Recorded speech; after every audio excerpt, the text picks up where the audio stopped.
Alô, amigos, bem-vindos ao Gente que Fala ao vivo, de meio-dia a 1 pela Rádio Trianon, AM 740 São Paulo, Rádio Universal, AM 810 Santos, AltV, www.altv.com.br, com reapresentação às 6 da tarde. Estamos também na TV Guarulhos, canal 20 UHF, canal 3 da NET em Guarulhos, 11h30 da noite. Nosso blog, acesse e conheça nossos colunistas e colaboradores, gentequefala.com.br, nossa fanpage, Facebook/programa Gente que Fala, WhatsApp 974012235, chat no site da AltV, ainda um telefone que fica à sua disposição é São Paulo 11 5052 6622. Participando desta edição de Gente que Fala, Dr. Joel Teixeira, que é neurocirurgião. Dr. Joel, prazer tê-lo aqui. Prazer é meu, muito obrigado pelo convite. O senhor é da Clínica Osaka, especialista em tratamento da dor. Sim, é o que mais tem hoje em dia, né? Anunciei corretamente? É o sintoma mais comum em medicina. A dor? Sim, as pessoas procuram muito o médico por causa de dor, os mais variados aspectos, né? E a dor muitas vezes está escondido um sintoma que leva ao diagnóstico de uma doença, ou às vezes a própria dor é a doença. Gastroenterologista, Dr. Otávio Cansanção de Azevedo. Prazer tê-lo aqui. Prazer é meu, Zé. Muito obrigado pelo convite. O senhor é especialista em cirurgia do aparelho digestivo, doutor em ciências da saúde. Que tipo de dor leva a procurar o senhor? Na barriga, dor na barriga. Dor na simplicidade. Mas é simples mesmo, dor na barriga. Dor na barriga, é isso? Exato. Então, daqui a pouco a gente vai pedir de vocês todos uma forma de se identificar isso. Pode ser ou não? Pode ser, claro. Também conosco a empresária e esteticista Michele Melec. Tudo bom, Michele? Tudo bem, querido. Prazer estar aqui com você novamente. A tua clínica é Michele Melec Estética. Isso, a de Moema. Sim. E a Live G na Rua Frei Caneca. Live G é um Isso. novo investimento que se faz, é recente. Tem 1 ano e meio, é uma clínica de estética só para homens. Sim, Live G. Isso. Também conosco o cardiologista Dr. Rafael Munerato. Prazer tê-lo aqui, Dr. Rafael. Eu que agradeço, muito obrigado, é um prazer estar com vocês. O que é o canal multidisciplinar do Instituto Brasileiro para Excelência em Saúde? O Instituto Brasileiro de Excelência em Saúde, o IBES, é uma empresa certificadora. Então é uma empresa que se preocupa em fazer diagnóstico e programas de certificação em hospitais, laboratórios, clínicas, e com esse trabalho ele coloca na clínica um programa de qualidade, de excelência, e dá o selo, que no Brasil tem o selo da ONA, né, que coloca para essa clínica então uma condição de uma excelência no atendimento. Esse canal é um canal que existe para vários aspectos dentro deste programa de excelência, de qualidade, e no caso eu represento o canal de gestão do corpo clínico e governança clínica. Que tipo de dor o Dr. Joel Teixeira fala? Procura o Dr. Rafael. Como cardiologista, sem dúvida, a dor no peito, né? Mas eu acredito que, como o Joel comentou, existem aí uma série de coisas, outras, né, Joel, envolvidas dentro de uma queixa de um paciente com dor. Dor no peito pode ser infarto ou ansiedade, né? E é difícil diferenciar uma coisa da outra. É tão simples assim a confusão? Olha, na época que eu atendia medicina geral na faculdade, para mim era muito grande. Sim. Eu nunca sabia o que era uma coisa e o que era uma outra. Porque as pessoas não sabem se expressar ou por quê? Porque chego lá com uma dor, eu chego lá, eu estou com dor no peito, né? Aí o senhor me indica direto para o Dr. Rafael ou não? Vai pesquisar a dor.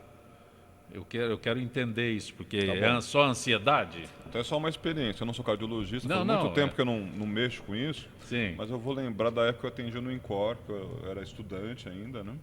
Ia ficar no pronto-socorro de cardiologia. E as pessoas chegavam com dor no peito, falavam, o que será que é? Todas vinham nervosas, né?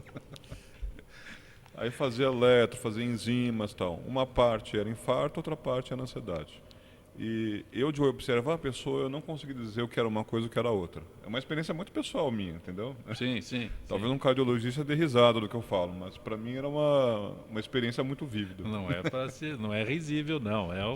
Lamentavelmente é uma realidade, Dr. Rafael. Com certeza, né? Falando sobre esse tema, a dor torácica em todas as pessoas precisa ser identificada, precisa ser investigada. Existem várias causas que são causas simples, que podem dar dor torácica, e existem causas bastante graves, né?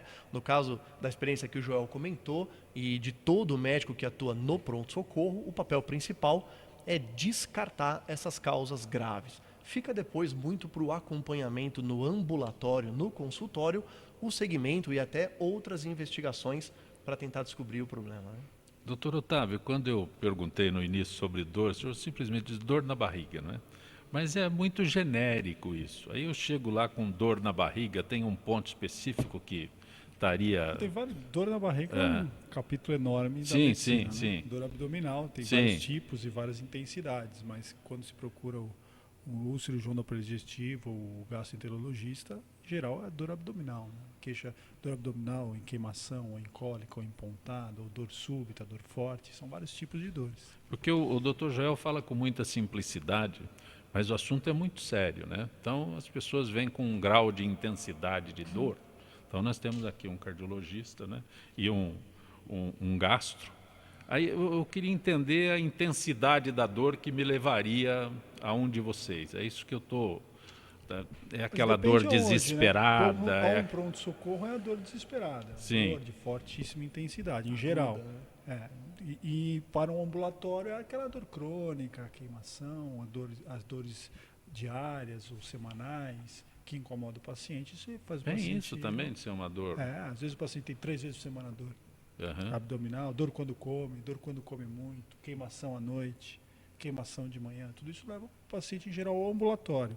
E o pronto-socorro é aquela dor de forte intensidade, com duração em geral de mais de 6 horas, que leva ele a procurar o pronto-socorro para ver o que é aquela dor excruciante. Doutor Rafael, diz que para o problema daqueles que sentem dor no braço esquerdo, isso é real quando se tem... como é que é? Sintoma de infarto. Estou com dor no braço esquerdo. Isso é real? Na verdade, sim. Então, Né? tem muitos mitos nessas histórias todas. Tá? Vocês têm a possibilidade de esclarecer isso que eu confesso, graças a Deus, sou leigo. Perfeito. Bom, até para pegar um pouco do gancho, né, dos programas de qualidade, o atendimento à dor torácica nos hospitais é um dos protocolos mais importantes, né, que os hospitais que possuem pronto-socorro podem implementar. E a dor no braço, como você comentou, ela tem sim uma característica bastante importante quando a gente pensa em dor do infarto. Mas uma pessoa não pode esperar doer o peito e o braço para acreditar que seja infarto, né? Então, existe a dor típica, que é o que você comentou, do infarto, que seria uma dor no tórax, do lado do coração, aqui do lado esquerdo, em aperto, que aí sim pode irradiar para o braço, pode irradiar para o pescoço, seguida de náusea, palidez, sudorese e prolongada, né? Mas existem as dores atípicas.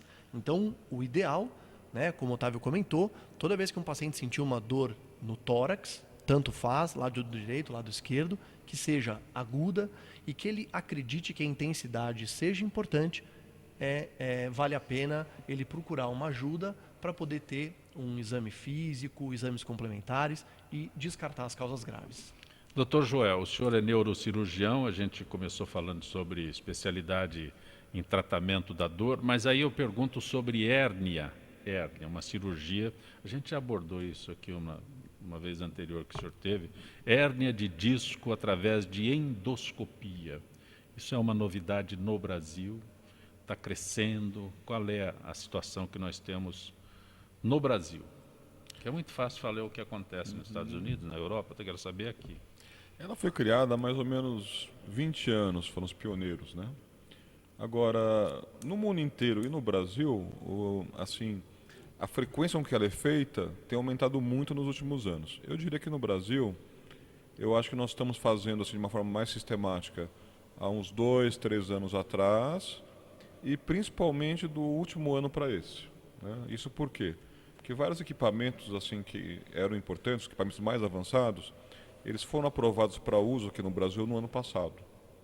Então, na verdade, está todo mundo assim com uma experiência curta em termos de anos, né? Mas ela vem ganhando assim uma frequência muito grande. Por quê? Porque é um procedimento muito interessante. Na verdade, a medicina tem seguido esse caminho, né? A gente trabalhar em termos de cirurgia, com acesso cada vez menos invasivos. Então existiu isso em várias especialidades. Por exemplo, na ortopedia, a artroscopia, que é o uso do endoscópio nas articulações, né? Na cirurgia geral e abdominal, a laparoscopia, que é a incisão também, são pequenas incisões para uso de endoscópio, né? Ou algumas incisões são para uso de instrumentos, né? Mas em vez de fazer uma incisão grande, a gente faz pequenos cortinhos no abdômen, né? E na neurocirurgia nós seguimos o mesmo caminho, né? Então hoje a gente consegue fazer cirurgias na coluna através desse acesso, que é uma cânula, né? Então antes nós tínhamos incisões, quer dizer, antes não, né? Porque isso é concomitante, a maioria ainda está operando de forma convencional, mas são incisões de 10, 15, 20 centímetros contra uma incisão de 1 centímetro apenas.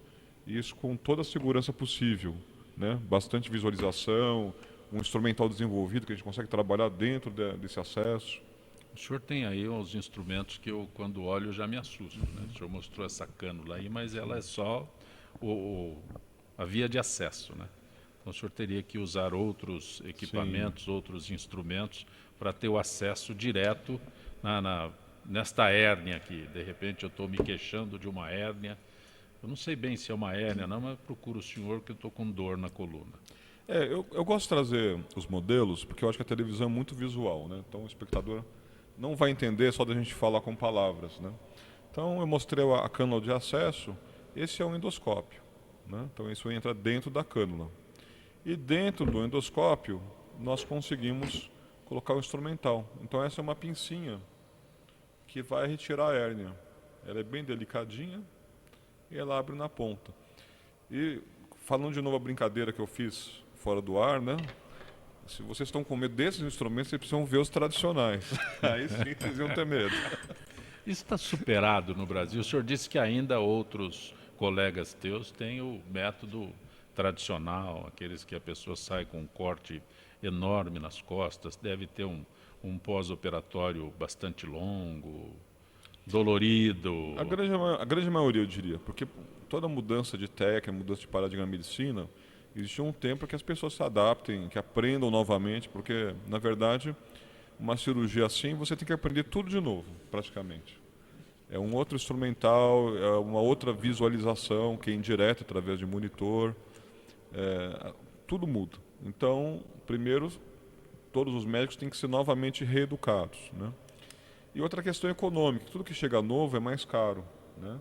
Então, por exemplo, os planos de saúde têm resistido muito em aprovar esse tipo de procedimento. Mesmo com todos os argumentos, que é melhor, a parte estética foi ótima, porque a incisão é muito pequenininha, né? Principalmente para as mulheres.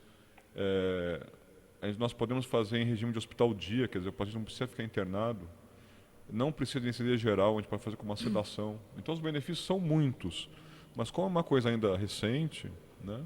O custo é um pouco mais alto. Quando o senhor fala 20 anos, eu considero recente. Não sei se na medicina esse período a bariátrica, por exemplo, não vai muito além desses 20 anos. É interessante esse capítulo, né, que é o capítulo da cirurgia minimamente invasiva. Então, o que antigamente, eu digo antigamente porque essa cirurgia hoje passou antiga, se abria para chegar com a mão e os instrumentos.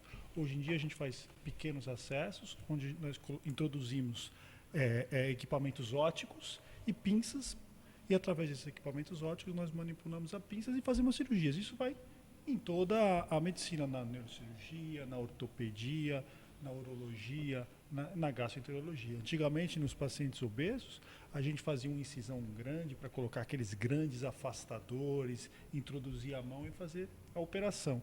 Eram cirurgias que duravam cerca de 4 horas, 4 horas e meia. Só para abrir e fechar o gordinho se demorava mais, em torno de 1h30. Hoje em dia, com a cirurgia minimamente invasiva, a gente faz 5 a 6 furinhos no paciente, e em 1 hora, 1h10, o paciente está operado. Então é uma mudança muito radical. Esse LUD, é isso?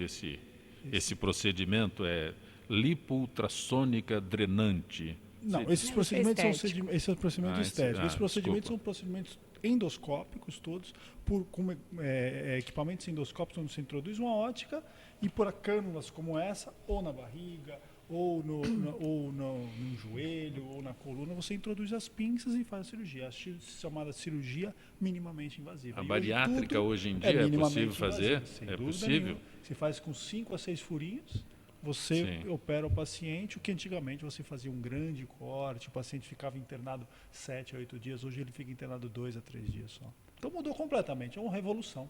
Ótimo, É ótimo. uma revolução. É, Isso sim. aconteceu em todas E as áreas. tem um procedimento também que eu tenho recebido muitos pacientes na clínica, que é o balão intragástrico, né? Que é também um procedimento que se faz a nível ambulatorial, né? Eu não sei se o doutor faz esse... O balão é polêmico.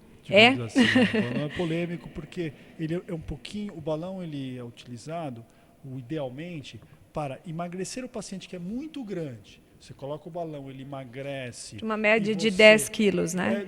10 a 15%. Você emagrece e você opera ele numa condição melhor, mais segura. Quanto Mas- tempo esse Em 6 emagrecimento? meses. O 6 balão meses. pode ficar 6 meses. A grande questão do balão é que o balão, quando ele é usado como hoje em dia, que ele é usado para pessoas que de repente não são tão gordinhas, você coloca o balão, deixa o balão lá 6 meses e tira, ele funciona como regime. Então, você coloca 6 meses, o paciente tem fome, tem aquelas privações. Quando tira o balão, o organismo interpreta que esses 6 meses foram 6 meses de privação.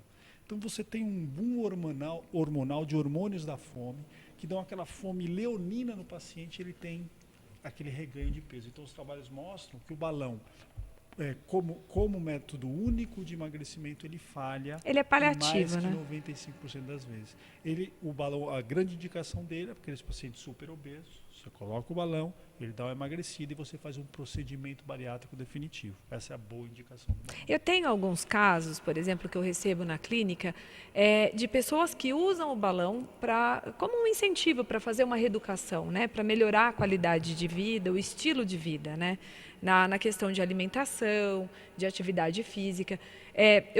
Eu pego casos pós-bariátricos, porque sempre fica uma pelezinha Sem dúvida, sobrando. porque o E, emagrecimento é muito então, importante. eu tenho vários casos de pós-bariátrico, mas e aí a gente sempre entra com o LUD, né? O LUD é essa técnica que eu desenvolvi com a minha equipe para trabalhar gordura localizada, que às vezes fica, não tem como, né?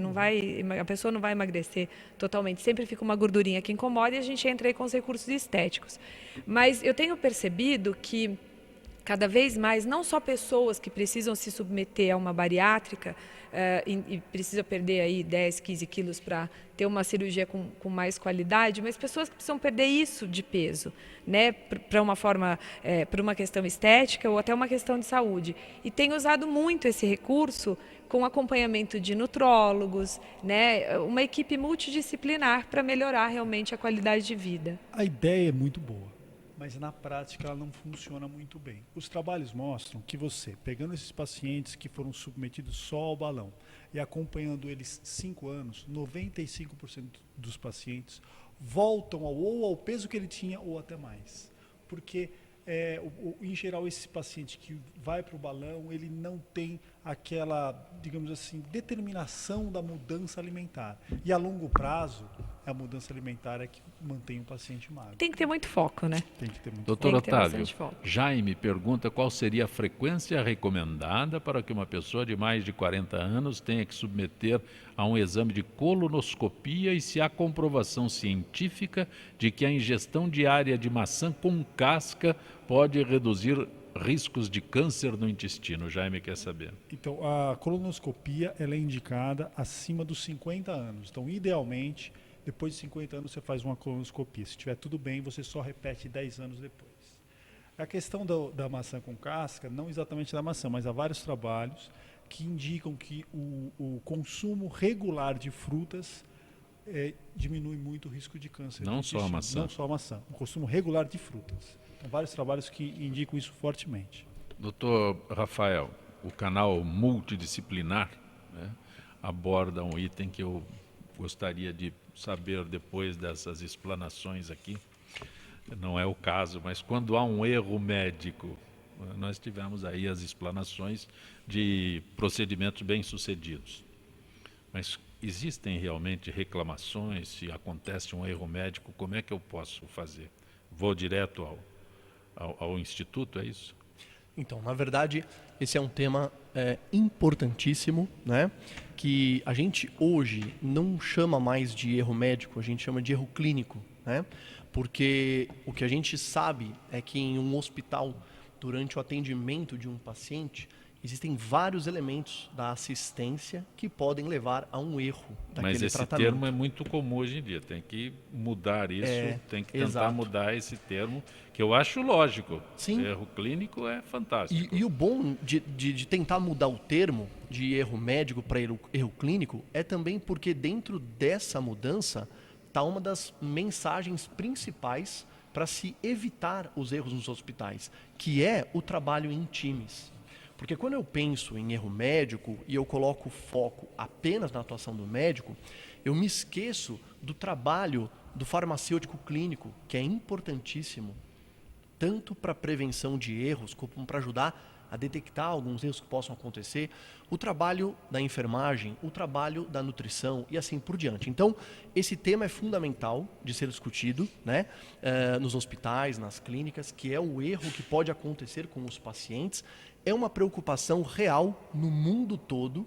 Quer dizer, é importante que todo mundo saiba que essas situações em que acontecem erros nos pacientes não são exclusivas do Brasil e eles possam acreditar que isso não aconteça em Estados Unidos, Europa. Pelo contrário, os índices são bastante semelhantes. Inglaterra, Espanha, Estados Unidos, Brasil, todos os locais do mundo, a ação para tratar um paciente, ela pode passar por algumas etapas e que existe o risco do erro médico. Uma das definições que eu gosto mais de qualidade hospitalar e qualidade de serviços médicos é uma definição que foi dada uma vez num evento, num presidente de um órgão internacional de qualidade. Ele disse que qualidade é você ter certeza de que todo dia alguém vai cometer um erro no hospital, só que você vai detectar esse erro antes que ele chegue no paciente. Isso é qualidade. Porque a gente ninguém tem que ter dúvidas de que se eu tiver num dos melhores hospitais do mundo, invariavelmente, alguém pode cometer um erro. Mas por que aquele hospital tem a chancela de ser um dos melhores do mundo? Porque esse erro nunca chega no paciente. Alguém detecta. Existem barreiras de segurança. E é nisso que o IBES trabalha para ajudar, através de protocolos e gestão clínica, colocar essas barreiras de segurança. Mas tem um detalhe, doutor Rafael. Os números aqui, diz que no Tribunal de Justiça, no Superior, um aumento de 140%. Eu questiono muito esses números no Brasil porque eu vejo o seguinte, se antes não havia esse recurso de você interpelar a justiça, né, se Sim. partiu de zero quando para chegar nesses 140, né? Porque não tem nada, aí aumentou 140%, se não Exato. tinha nenhum registro. Exato, Tá. exato. O que você está comentando é o que a gente comenta muito em medicina, né? Do risco relativo e risco absoluto, né? Quer dizer, 140% você tem razão. O número é um número pequeno e ainda é um número menor do que em vários outros países, né? Mas o que chama a atenção desse dado é para que, principalmente, todos os médicos e todos os pacientes saibam que sim, hoje a população ela está mais atenta e acaba encarando algumas situações do seu tratamento em que houve erro clínico como uma má prática e vai recorrer à justiça. Então, o que é importante desse dado? Nada aconteceu, e esse é o aspecto que eu acho que você quis chamar a atenção, né? Não teve nada que aconteceu dos últimos anos para que subisse tantos processos. Não. O que aconteceu só foi que a população tem ido mais levar isso para a justiça, né, do que antigamente acontecia. E eu acho que o foco não tem que ser este. O foco não tem que ser da gente ficar pensando ou preocupado de estar subindo todo esse mecanismo de processo. O foco tem que ser de que os médicos, o resto do time assistencial e os pacientes têm que buscar cada vez mais a excelência do atendimento. O senhor quer acrescentar algo, doutor Joel, por favor? Eu acho que esse conceito é um conceito que o doutor Rafael está colocando, é um conceito bastante novo, né? Como eu pude observar pela pergunta que foi realizada, né? Provavelmente a maior parte da população não tem esse conceito, né? Porque o senhor se referiu a, recentemente, os planos de saúde estão aceitando, fazem resistência, alguns estão aceitando. Quando eu digo que é novo, ninguém imaginava que pudesse recorrer contra um plano de saúde. Essa é uma atitude nova. Então, esses números que a gente tem no Brasil, acho que são subavaliados, né? Porque se ninguém sabia que podia recorrer com um plano de saúde, contra um plano de saúde, né? Agora pode recorrer, então o número vai lá em cima. Isso está acontecendo bastante, realmente, né? Na verdade, tem um gargalo na medicina, porque a medicina avança, surgem novas técnicas, existe um aumento de custo inerente a isso. Isso não é uma coisa nova, é uma coisa que vem vindo já há décadas, né? E tem que pagar a conta, né? Então o que acontece? Quem é usuário do plano muitas vezes não gosta que aumente, ninguém gosta que tenha um aumento na mensalidade, né? O plano quer ter o lucro dele também, né? Então a conta é sempre muito apertada, né? E nessa conta apertada, eu acho que dá muita margem a ocorrerem os erros no tratamento do paciente. Porque acontece? O profissional, às vezes, ele é mal remunerado, ele tem que atender o paciente num tempo curto, não sobra tempo para examinar o paciente adequadamente, diagnósticos errados. Então, se eu puder contribuir alguma coisa para essa discussão, né, eu acho que o médico tem que ter sempre o foco no tratamento do paciente, né, e tentar fazer o melhor possível, né, e prevenir e reparar os erros em andamento, né, porque a gente tem muito tempo, às vezes, para evitar que o erro aconteça. O erro não acontece num instante, ele acontece ao longo de um processo, né? Então a gente pode intervir nesse processo. Dr. Joel Pedro da Vila Zilda pergunta se a intensidade da dor poderia ter algum componente genético, hereditário. Pedro quer saber sobre isso. É uma pergunta bastante interessante. Eu estava falando no começo que a dor é o sinal que leva os pacientes aos consultórios médicos de diversas especialidades, né? E a dor, ela tem essa função mesmo, né? É o sinal de alerta do nosso corpo, né? Aquela luzinha piscando, é o alarme de incêndio, né? E às vezes a gente trata doenças também em que o alarme está com defeito. Então aquele sinal de dor não significa que existe uma doença ou uma agressão à pessoa, mas o próprio sistema de alarme está com defeito. Então é um tipo de tratamento também. Bem, em relação à pergunta se varia no ser humano, a gente tem intuitivamente, a gente acha que sim, né? Que cada um sente dor diferente, cada um tem uma vivência diferente, etc. Agora, eu assisti uma vez um trabalho apresentado que era sobre a escala VAS. A escala VAS é uma escala de dor, a escala analógica de dor, né? Que a gente pega o paciente e dá uma nota de 0 até 10 para o grau de dor, né? Então ele vai dar, sei lá, 7, 6, sendo que 0 é a ausência de dor e 10 a pessoa imagina a dor mais insuportável possível, aquele limite máximo de dor. Então, dentro dessa escala, a pessoa vai dar a nota dela, né? E fizeram um trabalho no sentido de dar o mesmo estímulo doloroso para os pacientes e anotar qual seria a resposta de dor. E as notas vieram muito semelhantes. Essa que é a grande surpresa, né? Então, pessoas com vivências diferentes, pessoas diferentes. Por exemplo, se o estímulo de dor era um choquinho de 2 volts no dedo, podia variar, sei lá, 2,5 volts, 1,5. Voltagens semelhantes implicavam em notas muito semelhantes. Isso é muito interessante. Vai contra a noção intuitiva que nós temos, que a dor para cada pessoa é diferente, que existe um componente genético, um componente de vivência pessoal que altera essa sensibilidade.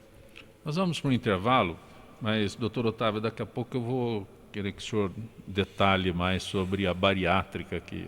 Quando entrou na moda a cirurgia bariátrica no Brasil? Posso chamar de moda? Porque tenho vários amigos que, eu preciso fazer a cirurgia. Eu acho que moda tem um pouquinho de tom pejorativo. É o que eu Vamos quis fazer. Como a bariátrica começou a resolver o problema dos gordinhos, eu acho que fica mais interessante. Gente que fala retornará em instantes.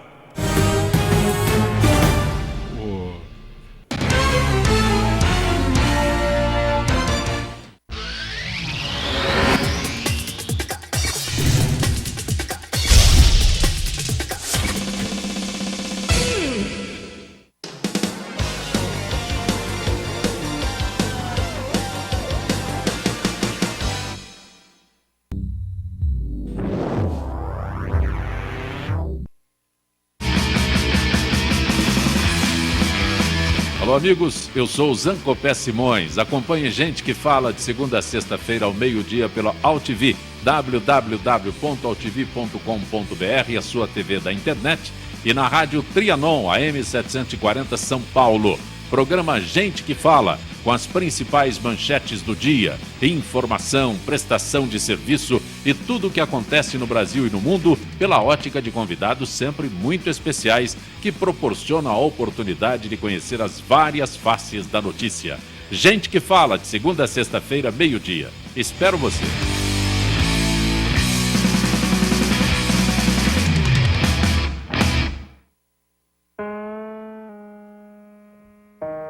Olá, meu nome é Lucas e eu vou contar minha história para vocês.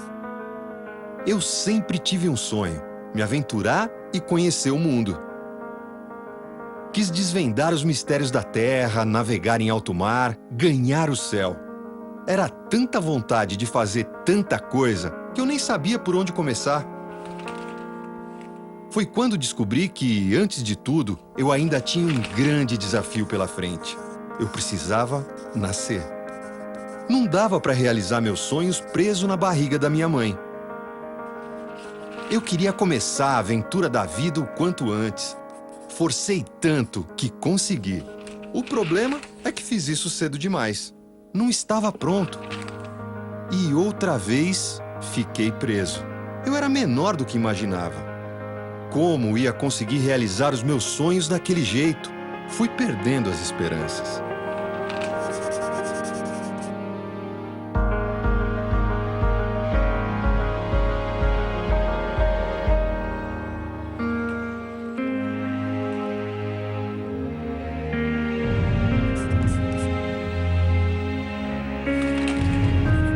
Foi quando descobri que tinha uma coisa que podia me ajudar muito: leite materno. Mas a minha mãe ainda não podia me dar. E com a doação de outras mulheres, eu poderia ser salvo. E foi assim, com a ajuda delas, que eu consegui crescer e ganhar força para a aventura da vida. Inclusive, essa aventura não pode parar. Precisa ser aproveitada a cada segundo. E você também pode fazer sua doação compartilhando essa postagem.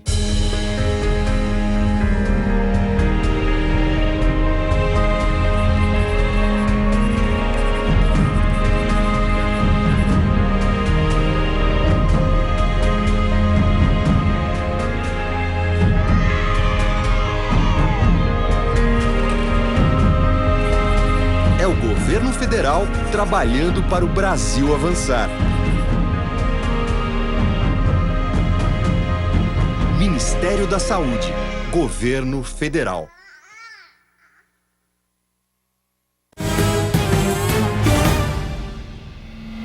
Você está acompanhando Gente que Fala pela Rádio Trianon, AM 740 São Paulo, Rádio Universal, AM 810 Santos, AltV, www.altv.com.br, com reapresentação às 6 horas da tarde. TV Guarulhos, canal 20 UHF, canal 3 da NET em Guarulhos, 11h30 da noite. Toda quarta-feira, Dr. Nelson Letísio, cirurgião plástico. Dr. Letísio, boa tarde.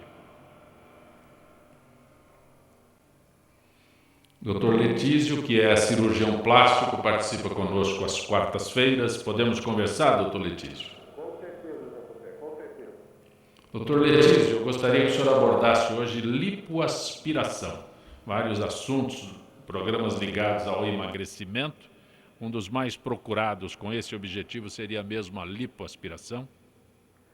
Veja, considero que a lipoaspiração é um complemento disso tudo que você está falando. Veja, é a cirurgia, a lipoescultura, né? Hoje em dia não se fala mais em lipoaspiração, sim em lipoescultura. É o procedimento mais realizado do mundo afora. Porque, veja, a lipoescultura sozinha realmente faz grande...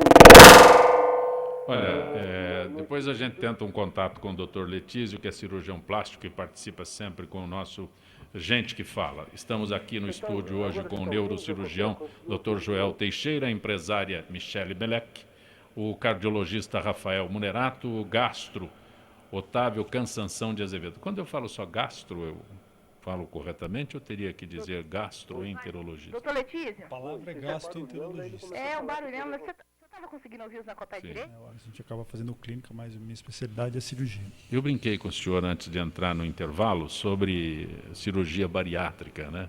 Quando entrou na moda a cirurgia bariátrica? É recente, né? A cirurgia O senhor me corrigiu com relação à moda. Moda é uma palavra pejorativa, né? A cirurgia bariátrica Foi ela um pouco de ironia só. Claro. Mas tem muito isso, né? Às vezes as pessoas acham que são procedimentos radicais, definitivos, e são mesmo, mas a grande questão é a indicação. Quando ela é bem indicada, ela é espetacular. Agora, às vezes, as indicações, quando não são precisas, elas podem realmente trazer prejuízo aos pacientes. Mas a cirurgia bariátrica, ela começa na década de 50, com resultados ruins, ela realmente fica, digamos assim, viável a partir de 1990, é onde começa a ganhar grande difusão no mundo inteiro. Mas nesse procedimento ultra tradicional, cirúrgico, não esse que a gente abordou há instantes cirurgia, com o Dr. Joel. A videolaparoscopia, né, a cirurgia minimamente invasiva, a partir de 97, mais ou menos, ela começa a ganhar força. E o senhor disse agora que hoje em dia é possível esse tipo de cirurgia, essa com técnicas avançadas, sem minimamente invasivas? A bariátrica evoluiu muito, como toda a medicina e a cirurgia. Então, hoje em dia, você pega o paciente independente do peso dele, quando bem preparado, você consegue fazer por videolaparoscopia, que é a cirurgia minimamente invasiva, com 5 ou 6 pequenos cortes, onde o paciente tem uma recuperação. Se ele operar de manhã à tarde, ele já está andando, tem menos dor. Aquele grande corte e a mão dentro da cavidade abdominal que tinha antes não tem mais. Então o paciente ele volta às atividades rapidamente, ele tem menos complicações pós-operatório imediato. Não tem, antigamente, quando você coloca a mão lá dentro, faz grandes incisões, o paciente pode ter algum problema pulmonar, restrições, tudo isso praticamente desaparece e o paciente tem uma alta precoce, em 2 a 3 dias, e do ponto de vista estético também é muito positivo. Recentemente nós tivemos aqui no programa um cantor, e falo isso porque ele no ar, ele pesava 180 quilos e fez a cirurgia em 2006 e retornou, veio ao programa pesando 80 quilos. Então isso é espetacular, né? Sim. Então, agora, ele tinha uma indicação muito precisa, muito boa. Então, para quem tem esse tipo de indicação, uma pessoa que tem 180 quilos na copé, ela não vai emagrecer. Ela tem um distúrbio de hormônios digestivos de tal ordem que fica inviável o emagrecimento por dietas, exercícios, salvo pessoas, digamos assim, raridades. E a cirurgia, ela dá essa nova chance à pessoa de ela emagrecer e ter uma vida absolutamente normal. Então isso é espetacular. Agora, evidentemente que, como tudo em medicina, se eu for operar a minha coluna, que não tem nada, e eu for operar ela, eu vou ter problemas. Sim. Se eu for operar o meu coração, que não tem indicação, eu também vou ter problemas. Então, há que ser bem indicada. Mas a cirurgia bem indicada a ela, com certeza, é um avanço enorme na medicina. Eu posso estabelecer um limite? Peso tem um limite muito preciso e muito... A partir de quando eu poderia recorrer então, o paciente ele tem que ter... A gente não faz pelo peso, porque depende da altura. Então a gente faz uma relação peso-altura. Então a pessoa tem que ter... Você pega o seu peso e divide 2 vezes pela altura ao quadrado. Então pega o peso, divide pela altura, pega o resultado, divide pela altura de novo. Isso vai dar um índice. Esse índice, quando for maior que 40, a pessoa é um candidato à cirurgia bariátrica. Quando for entre 35 e 40, com alguma doença ligada à obesidade, como por exemplo diabetes, pressão alta, distúrbios importantes do sono, doenças ósseas, musculares importantes, esse paciente também é um candidato à operação bariátrica. É muito preciso isso. Dr. Letísio, podemos conversar agora, Dr. Letísio? Dr. Letísio? Está difícil conversar com o Dr. Letísio hoje, a gente vai tentar uma outra solução. Dr. Joel, impressão 3D para construção de órgãos e tecidos estão longe da realidade? Eu acho que sim, viu? Eu acho que é uma ideia muito interessante. Eu não sou contra as ideias, porque as ideias que movem a gente para frente. Mas talvez a gente esteja ainda longe de conseguir. E isso eu não acho necessariamente ruim, porque a impressão 3D em medicina ela pode ajudar em muitas outras áreas. Então isso é uma coisa mais futurista. Por quê? Porque não é simplesmente pegar a impressora 3D, encher ela com células, né, ou células únicas ou diferentes, e simplesmente mandar ela colocar as células numa certa ordem. Porque nós sabemos que os tecidos são formados de uma ligação muito mais precisa entre as células, né? Até canalículas que comunicam as células, ou tight junctions, que são proteínas que juntam as membranas das células. A gente tem a matriz do tecido também. Então é uma coisa muito complexa para a gente fazer com uma impressora 3D nesse momento. Talvez, sei lá, décadas ou centenas de anos no futuro seja possível, quem sabe. Ajudaria, inclusive, a solucionar o problema dos transplantes, etc. Né? Fazíamos lá no computador a impressão, seria isso, e depois transportaríamos? Sim, mas hoje a impressora 3D ela pode ser usada para muitos outros aspectos, como, por exemplo, a programação de órteses, de próteses, né? O ensino da medicina, em vez de precisar daqueles ossos de cadáver que tinha que ainda tem, né, nas faculdades de medicina, nós podemos ter os ossos de plástico, exatamente idênticos aos ossos anatômicos, né, os ossos reais, né? A gente pode fazer programação de cirurgias, simulação de cirurgias. Você pode fazer a cirurgia previamente no modelo e depois reproduzir no paciente. Isso significa que quando você for fazer a cirurgia no paciente, você vai ter menos surpresas, né? Porque o cirurgião se programa mais ou menos com os exames, mas essa ideia que nós temos dos exames é uma ideia mental nossa. A gente consegue, através do exame, ter uma noção do que está lá dentro, mas a gente não tem a noção exata, né? Nosso cérebro não é capaz de fazer essa transferência 100% do que está no exame para a realidade. Doutor Rafael, nós abordamos aqui cirurgias minimamente invasivas, né, com relação ao doutor Otávio e ao doutor Joel. E na cardiologia, é possível, já existe ou não? Sim, em algumas indicações sim, ainda são restritas.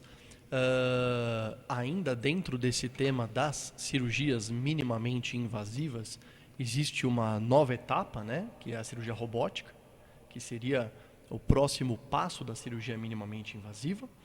E dentro da cirurgia cardíaca existem alguns problemas que eles conseguem fazer a abordagem dessa forma. Mas acho que o Otávio e o Joel comentaram, e dentro da cardiologia também, um dos aspectos mais importantes que eu acho que deve impulsionar toda essa novidade tecnológica é o fato do paciente permanecer menos tempo internado, né?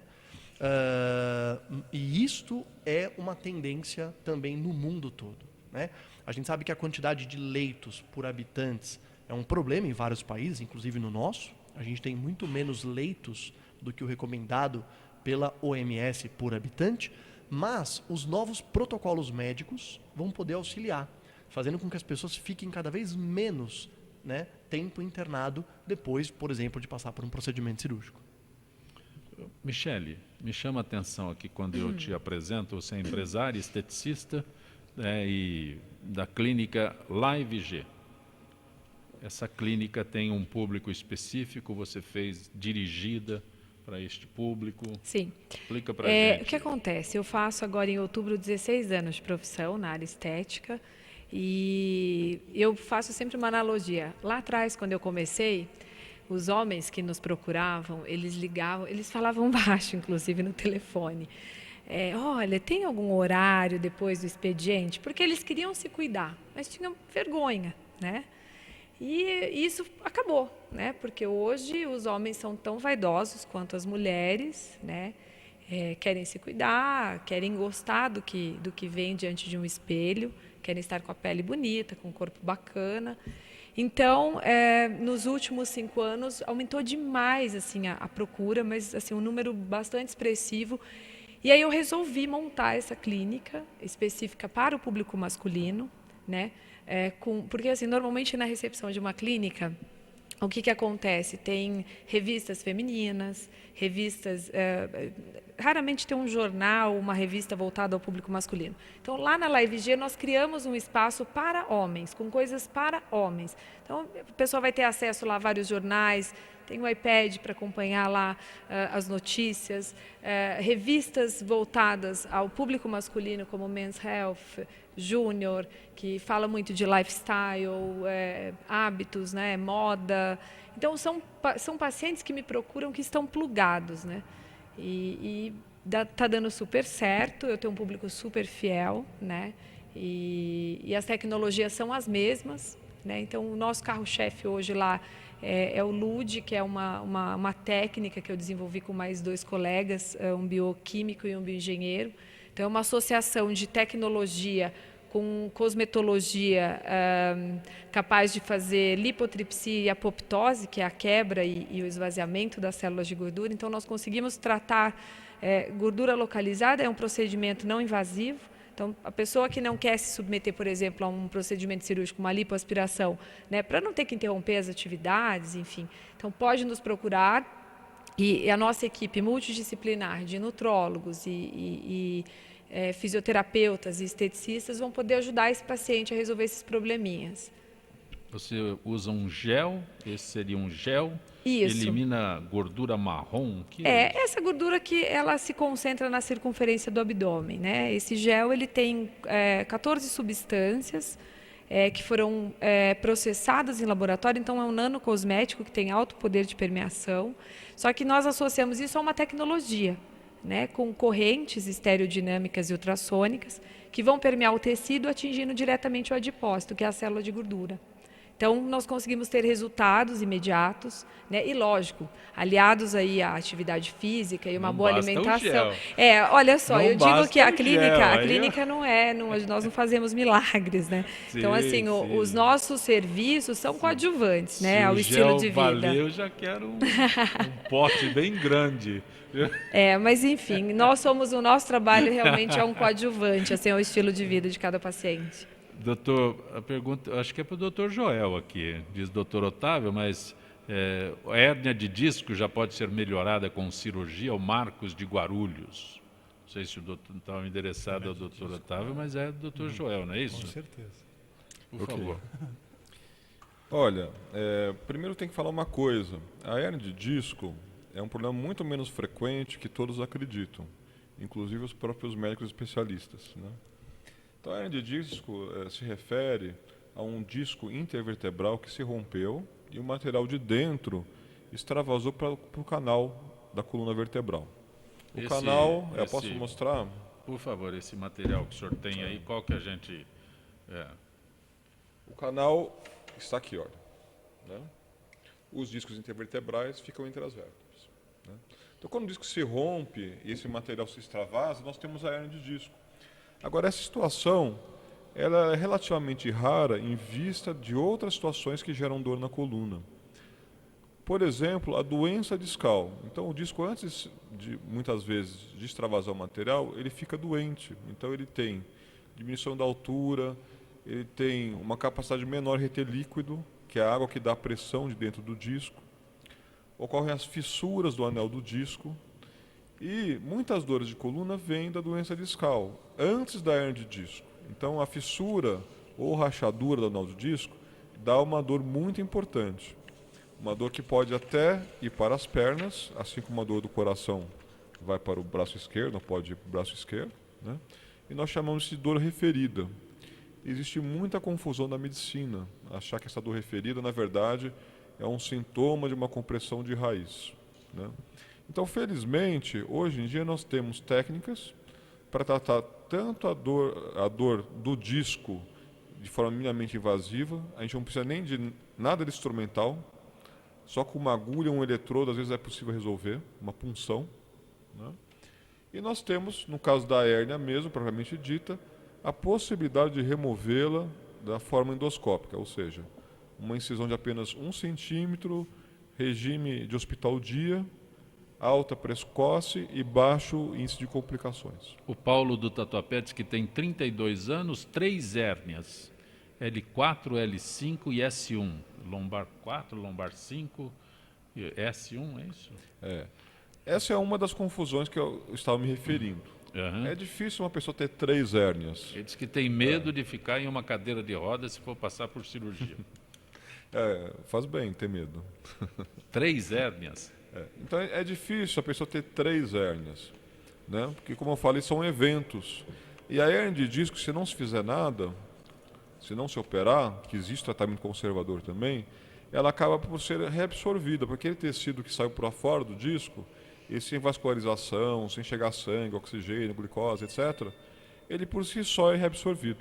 Então, essas hérnias, entre aspas, que são crônicas, que a pessoa tem de estimação por 2, 3 anos, em grande quantidade, etc., normalmente não são hérnias verdadeiras. Elas são o que eu estava falando antes da doença discal. Então, são protrusões discais, que é o disco abaulado, e elas podem gerar uma dor muito importante. Eu não estou minimizando o problema, achando que isso, se é isso não tem problema. Não, existe o problema. A dor pode ser muito intensa, até maior de uma hérnia de disco, no caso da pessoa ter a fissura discal. E foram desenvolvidos tratamentos específicos para esse tipo de doença, sem a necessidade de cirurgia como nós a conhecemos, com corte, sangramento, incisão. Já existem tratamentos que a gente pode fazer com o uso de eletrodos de forma percutânea, que a gente acompanha através de um raio-x ao vivo na sala cirúrgica. Nós seguimos a agulha chegar até o disco, o eletrodo entrar dentro do disco, e a gente pode fazer cauterização dessas fissuras, melhorando o quadro de dor do paciente. Doutor Otávio, o senhor é gastroenterologista, né? Funcionamento intestinal, existe alguma forma que eu possa cuidar do bom funcionamento do intestino? Existe algum? Sem dúvida. Esporte, uma Sim. alimentação rica Então, em fibra. qualquer coisa que fala aqui é esporte. Mas você perguntou. O doutor Rafael ali já queria que eu andasse todos os dias aqui, anda e tal. Você sabe que Ele nós falou, fomos bom dia, programados, quantos senhor quilômetros Copé? você andou hoje? Essa pergunta dele, a hora que ele... Sem Copé, nós fomos programados para sermos caçadores-coletores nas savanas africanas. Caçando e coletando, fazendo atividade física, onde o nosso batimento cardíaco se eleva mais de 90 minutos por dia. Isso é o ideal. Essa é a nossa programação. Nosso estilo de vida moderno vai de encontro ao nosso chip original. Então, a gente tem problemas. Não ir ao banheiro é um desses problemas de ir de encontro à nossa programação. Entendeu? É como você pegar um pitbull e querer que ele fique num apartamento tranquilo, calmo. Assistindo televisão. Aqueles border collie, põe ele e quer que ele fique no sofá o dia inteiro. Ele não vai ficar, porque a programação dele não é para isso. Então, o nosso intestino é programado para fazer exercício, comer muitas fibras, verduras, frutas e nós sermos magros. Essa é a nossa programação. Então, quando nós vamos de encontro a essa programação, nós temos problemas. Não ir ao banheiro é um desses problemas. Então, você tem que tomar uma alimentação rica em fibra, tomar 2 litros de água por dia, fazer esporte e ser magro. Existe uma reeducação para o funcionamento do intestino? Essa é a reeducação. Comer fibra. Tem gente que não come nada de fibra. Só come alimentos industrializados, alimentos Por que não come nada porque não de gosta, fibra? porque comer frutas e Não foi verduras acostumado, foi né? acostumado quando criança, exatamente. Então Como a é pessoa que é, não doutor? come. Né? Não foi acostumado, né? Eu acho que aí tem um papel na fase da infância importante, né? Porque principalmente as crianças, né, não têm cartão de crédito e não podem ir ao supermercado, né? Então o que elas têm acesso é o que os pais ou os cuidadores oferecem a elas, né? Então essa reeducação alimentar é fundamental desde da fase precoce da nossa vida, né? E sem dúvida vai criando um hábito. Quando alguém procura, todos os senhores, né, existe uma orientação? Vocês são muito chatos, eu chego, já tem que... Primeira coisa, pratica esporte. Eu já não vou mais no médico, né? Eu já mudo de médico imediatamente. Brincadeiras à parte, existe uma orientação comum nesse sentido? Tem orientação, mas a orientação, ela às vezes o paciente fica um pouco decepcionado com a orientação, porque ela é muito simples. Eu quero, por exemplo, um creme, como que a Não Michele tem falou, creme. que eu saia da clínica Ai, ia ser tão já... mais simples, né? Às vezes você Eu pode chego dar, em por casa- exemplo, aqueles pessoas que não gostam de fibra, você dá um sachê de fibra Sim. para ela dissolver na água, ou comprimidos de fibra para ela ingerir. Mas tudo vai... São outro recurso. A gente tem alguns outros recursos, mas tudo vai nessa direção, onde você tem um hábito de vida saudável. Infelizmente, às vezes o paciente fica meio decepcionado porque ele chega lá querendo um creme. Mas é uma verdade, condição eu básica. tenho muito disso. né? As pessoas chegam lá e quando sentam na minha mesa para conversar, ou de qualquer outro profissional, Nossa, mas não era só vir aqui que eu ia resolver. Eu falei, não, tem toda uma orientação, os nutrólogos, os educadores físicos. Hoje a gente trabalha numa equipe enorme, então eu tenho educador físico, eu tenho nutrólogo, e assim, é um trabalho em conjunto, ninguém consegue ter um corpo saudável e bonito sem unir várias atividades, né? No caso, uma boa alimentação e atividade física, é impossível. Infelizmente não há milagre. E não há caminhos muito curtos. O caminho é aquele, tem que ser percorrido. Às vezes o paciente fica um pouco decepcionado, né, com a nossa orientação, diz que a gente é chato e tal. Mas olha, o que eu tenho observado é que assim, Se muda de médico. nos últimos anos aumentaram muito essas lojas de comidas mais saudáveis, né? Eu tenho observado assim perto da clínica de Moema tem Mas várias. é difícil o acesso financeiro, vou colocar Então, assim. mas as pessoas têm procurado mais, viu? Eu vejo assim, com relação à suplementação, com relação a alimentos mais saudáveis, os orgânicos, eu tenho observado que tem aumentado bastante o consumo. De fato, a questão financeira, o custo é muito maior, né? É muito maior. Lúcia do Tremembé, os hospitais públicos do país são uma vergonha, os erros são frequentes a todo momento. Quem paga a conta é o paciente e a família. Quais os procedimentos que alguém que teve que fazer que teve esse tipo de problema pode fazer, doutor Rafael? Os Ferramentas hospitais... de gestão e afins, pergunta. Perfeito. Então, os hospitais públicos do nosso país, realmente eles enfrentam um desafio, né? Que nós todos temos um direito constitucional, né, de acesso à saúde. Poucos países do mundo têm isso declarado na Constituição, nós temos. Então eles enfrentam, claro, uma sobrecarga muito grande. O nosso país é um país muito populoso e existe já nos hospitais municipais, nos hospitais federais e estaduais, sim, planejamento para adesão a programas de qualidade, a programas de excelência, da mesma forma como a gente vê na medicina privada, né? Ou seja, nos hospitais privados. Os hospitais públicos também estão caminhando por esse caminho, estão indo para este lado, e os órgãos governamentais estão estimulando, né? Inclusive com programas de incentivos para os gestores dos hospitais, para os profissionais que trabalham nos hospitais. Então, o que eu acho que é interessante, como mensagem, a gente passar para todo mundo que está nos assistindo e nos ouvindo, cada vez mais a participação da população nesse processo vai ser fundamental.